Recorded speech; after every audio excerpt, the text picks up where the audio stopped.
10 News begins with breaking news. Yeah, we are staying on top of this breaking news this morning, tracking the major traffic issue going on for hours after a man was hit and killed on the 805 in Lincoln Park. I'm Virginia Cha. I'm Jason Martinez, 6 a.m. here. Let's get right to Kalina Strinos in the 10 News Live Center. You've been tracking this backup.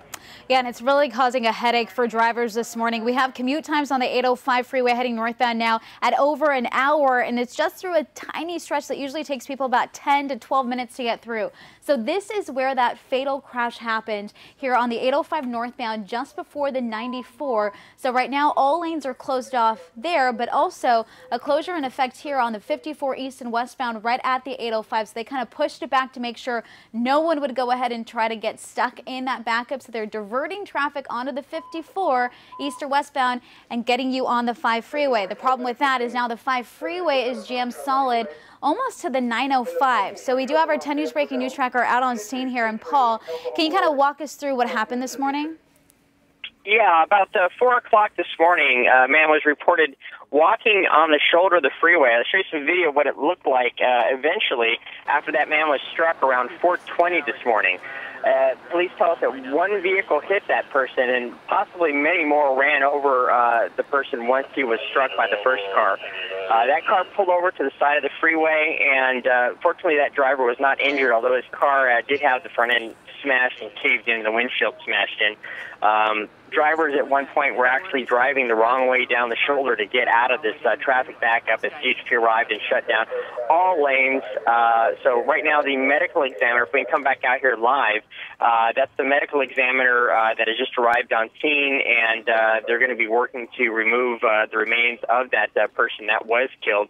And it looks like they're preparing to open up the right lanes and open up the 43rd and 47th Street ramps.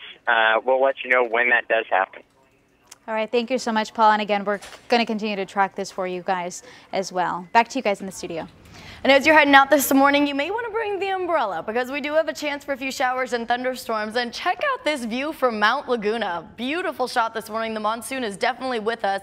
And we've seen abundant lightning due to this complex right here moving through Riverside County. And as I pull up Pinpoint Doppler Live, most of the county is dry, but we are seeing some rain up in the North County, in the mountains. Also in the deserts, maybe a few sprinkles in Borrego Springs. I just looked at the reporting stations, and I've only seen about 1/100 of an inch so far at Palomar Mountain, but we are getting more rain there right now.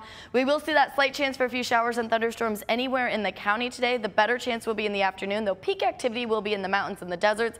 It's going to be humid for us, though. 70s at the coast, 80s for inland neighborhoods, and we'll track that chance for thunderstorms today hour by hour in about 7 minutes. Jason? Megan, thank you very much. In breaking overnight, a man shot and killed sitting in the car in University Heights. Yeah, the victim's friend says they were dropping off another friend when it happened. 10 News reporter Mimi Alcala is live in University Heights. Mimi, this must have been so terrifying for them. It really is, Virginia, Jason, and we're on Park and El Cajon Boulevards where police are starting to clear out the scene here, wrap up their investigation. You see them gathered around one of the cars right over there. Police say they got this call around 1 o'clock this morning. The caller said he was flagged down by a man in that black Mercedes that you now see on the back of that tow truck and told his friend was shot inside of the car. Only our 10 News breaking news tracker was here as medics rushed the victim to the hospital while police interviewed the friend who was in the car with him at the scene. Now, in our video, that witness is heard telling police he and the victim were dropping off another friend, but police could not confirm that to me this morning. He says once that friend got out of this black Mercedes near Logan, another car pulled up. Suspects got out and fired 4 to 5 shots at that victim, then sped off. The victim and friend then ended up here on Park and El Cajon. Police believe they were on the way to the hospital, but possibly got lost. Now, right now, police are still trying to locate the original crime scene where that man was shot. They have identified the victim as a 28-year-old Hispanic man, but are not releasing his name yet. They are looking for 3 to 4 suspects. They say they're Hispanic men in a light-colored sedan. We're live in University Heights. Mimi Alcala, 10 News. Mimi, thank you very much. And just in this morning, the 12 soccer players and their coach rescued from that flooded cave in Thailand are now talking about their harrowing ordeal. The team spoke this morning all in Thai after being released from the hospital. They even played around with a soccer ball a little bit. They were trapped in that cave for more than 2 weeks. In fact, we learned from doctors this morning that the boys lost about 9 pounds each during this ordeal. An international team of divers helped rescue the boys over several days, ending last week. So harrowing, the boys had to be given anti-anxiety drugs for the swim for their own safety. They look great. We have some breaking news right now in North Park, a fire erupting at a grocery store. And 10 News reporter Mary McKenzie just got to the scene here live at the Pancho Villa Mercado. And Mary, this will continue to cause some problems for that store today. Potentially. We don't know yet. That's kind of uncertain at the moment. We're waiting for the health department to come in. Thankfully, the fire is out. Everybody is okay. All of the employees who were inside were able to get out. This was a small kitchen fire, a small kitchen that's inside the store. The fire started in one of the hood vents, which had collected grease. That grease caught fire. Employees noticed it and used their own fire extinguishers initially, but when the fire department got here, they were able to knock this the rest of the way down in just a few minutes. They were inside, they were also up on the roof, and the battalion chief tells me it was most effective to fight this from the top down. They cleared out the smoke, and a handful of employees are still waiting outside to get back in. Again, the county health department is coming out. The kitchen alongside the store we know is closed and will be for some time. We don't know yet about the store. It's the second issue that they've had too in the last 6 months. Back in February, they had to be closed down for vermin. One employee was telling me she didn't want more trouble for her store. It's supposed to open at 7, but that depends on what the health department determines when they come out here to evaluate. For now, we are live. Mary McKenzie, 10 News. Thank you so much, Mary. Communities in Alpine are still recovering from the West Fire that ignited less than 2 weeks ago. It scorched 500 acres, destroyed 56 homes and structures. Feeding San Diego has stepped in to help the devastated neighborhoods. Now, families impacted by this fire can pick up fresh produce and groceries at the First Baptist Church of Alpine. That's on Arnold Way near Tavern Road. The distribution is from 9:30 to 10:30 this morning. The Encinitas City Council could vote today on their plan to build affordable housing in the North County, something that has some neighbors who live there on edge. We're taking a look at this issue this morning because we understand affordable housing is one of the biggest challenges to making it in San Diego. So the city wants to rezone these parcels of land here for high density and affordable housing. Now, this plan could drastically change neighborhoods from Cardiff to Encinitas to Leucadia. Some neighbors aren't happy about it, though. They filled a city council meeting last month to try to block hundreds of new units from being built. This is a wonderful place to live. We spend a lot of money in order to be able to live here. The fact that there isn't a lot of low-income housing should not be my fault.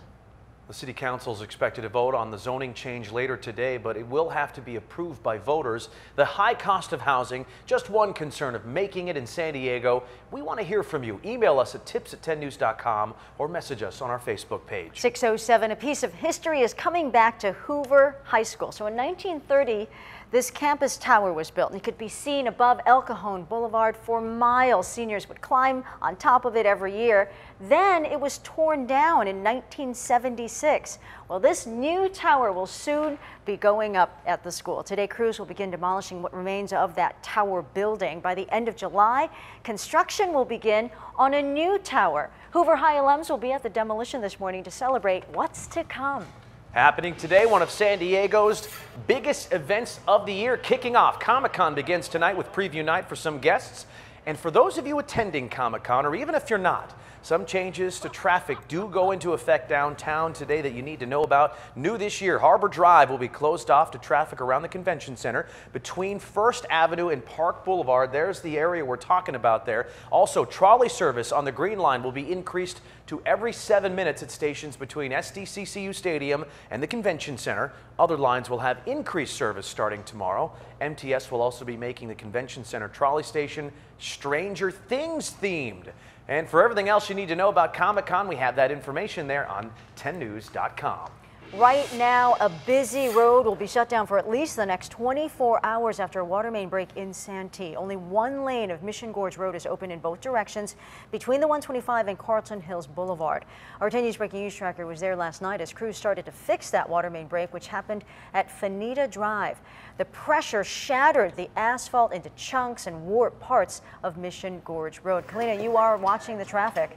I am watching the traffic, and we still have major problems there, and also out on the South Bay area, out of the South Bay area. So 805 northbound, this is that fatal crash we've been watching. SIG alert here. All lanes are still blocked off right at 43rd, but also right at the 54 connector. So this stretch on the 805 will take you about an hour to get through. The 5 freeway now bunching up because everyone's trying to avoid the 805 this morning. You can see it's all the way backed up to just past the 905. So this is going to take you about 40 minutes to get through as well. I did want to take a quick look out in the North County area because I haven't been able to touch that. Just wanted you to see if you usually travel out on the 5, the 15, 56, 78, that's all nice and clear. And this is the area where that water main break is. Again, near Mission Gorge Road. This is a long-term closure here, only one lane open in both directions, so plan ahead as you head out the door. Guys?